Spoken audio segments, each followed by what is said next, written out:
ഇന്ന് ഞാൻ ബിരിയാണിയാണ് ഉണ്ടാക്കുന്നത്. ഇത് എൻ്റെ സ്റ്റൈലാണ് കേട്ടോ. അതിന് വേണ്ടി കുക്കറിലേക്ക് ആദ്യം കുറച്ച് നെയ്യൊഴിച്ച് അതിലേക്ക് ഇഞ്ചി വെളുത്തുള്ളി പേസ്റ്റ്, പിന്നെ ഒനിയൻ ടൊമാറ്റോ, അതിലേക്ക് കുറച്ച് ഉപ്പ് മഞ്ഞൾപ്പൊടി ചേർത്ത് നന്നായിട്ട് വഴറ്റിയെടുത്തതിൻ്റെ ശേഷം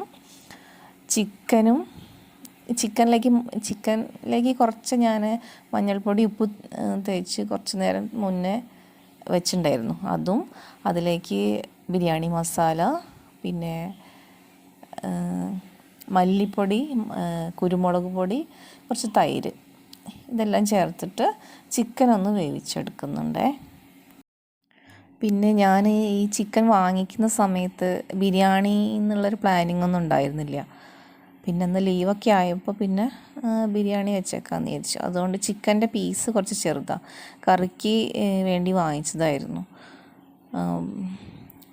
അപ്പോൾ അത് വേവിച്ച് കഴിഞ്ഞതിന് ശേഷം അതിലേക്ക് മല്ലിയില ഇട്ട് കൊടുക്കുക. ഈ മല്ലിയില ചേർത്തതിന് ശേഷം ഒന്നത് കുറച്ച് നേരം ഒന്ന് മിക്സായി ഒന്ന് തിളപ്പിക്കുക, അതിലേക്കൊന്ന് മിക്സ് ആയിക്കോട്ടെ. പിന്നെ അതിന് ശേഷം ഉപ്പ് കുറവുണ്ടെങ്കിലൊക്കെ നോക്കിയിട്ട് അത് വേണ്ട രീതിയിൽ ചേർത്ത് കൊടുക്കുക. ഇതാണ് ഞാൻ പറഞ്ഞത് എൻ്റെ സ്റ്റൈലാണെന്ന്. ഇത് ഞാൻ സ്വന്തം കണ്ടുപിടിച്ചിട്ടുള്ളൊരു രീതിയാട്ടോ. ഞാനിങ്ങനെയാണ് ചെയ്യാറുള്ളത്. ഇത് റൈസൊക്കെ ഇറക്കി വെക്കുന്ന തെർമൽ കുക്കറിൻ്റെ ചെമ്പാണ്. അതിലേക്കാണ് ഞാൻ ചിക്കൻ വേവിച്ചിട്ടുള്ള അത് ഒഴിച്ചത്. അത് കുറച്ച് ഗ്രേവി, അത്ര തിക്കാവാത്ത ഗ്രേവിയാണ് ഞാൻ അതിലേക്ക് ഒഴിച്ചിട്ടുള്ളത്. പിന്നെ കുക്കറിൽ തന്നെയാണ് എല്ലാ പരിപാടിയും ചെയ്യുന്നത്.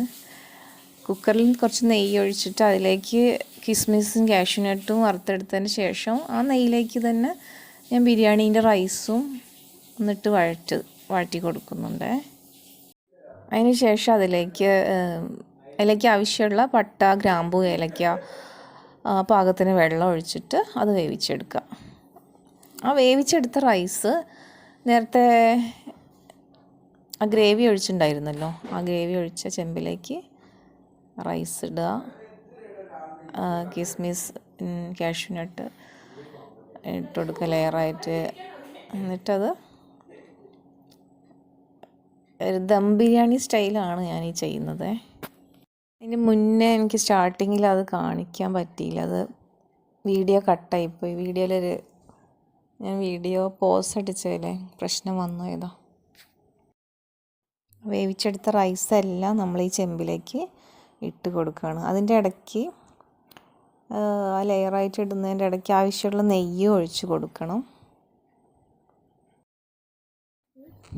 ഈ റൈസ് ഫുള്ളും വേവിച്ചെടുത്ത റൈസ് ഫുള്ളും ആ ചെമ്പിലേക്ക് ലെയറായിട്ട് ഇട്ട് കൊടുക്കുക. നെയ്യ്, കാഷ്യൂനട്ട്, കിസ്മിസ് എല്ലാം അതിലേക്ക് ഇട്ട് കൊടുക്കുക. അതിന് ശേഷം അതൊന്ന് സ്റ്റൗവിൽ വെച്ചിട്ട് കുറച്ച് ടൈം ഒന്ന് ചൂടാക്കിയെടുക്കുക. എന്നിട്ട് ലാസ്റ്റ് ആ തെർമൽ കുക്കറിലേക്ക് അടച്ച് വെച്ചിട്ട് നമ്മൾ കഴിക്കണ സമയമാകുമ്പോൾ എടുത്ത് ഉപയോഗിക്കാം. ഇതിപ്പോൾ ഞാൻ മാത്രമാണ് അങ്ങനെ ചെയ്യുന്നത്, വേറെ ആരെയും ചെയ്യുന്നുണ്ടോയെന്ന് എനിക്കറിയില്ല കേട്ടോ. അത് ഞാനിങ്ങനെ ചെയ്യാറുണ്ട്, ഞാൻ ഈ രീതിക്ക് ചെയ്യാറുണ്ട്. അതാണ് ഞാൻ പറഞ്ഞത് എൻ്റെ സ്റ്റൈലാണ്. എനിക്കങ്ങനെ ഈസിയായിട്ട് ചെയ്യാൻ പറ്റാറുണ്ട്. എന്താ വെച്ചാൽ ഒരു ദം ബിരിയാണീൻ്റെ ഒരു മോഡലിൽ കിട്ടും ചെയ്യും.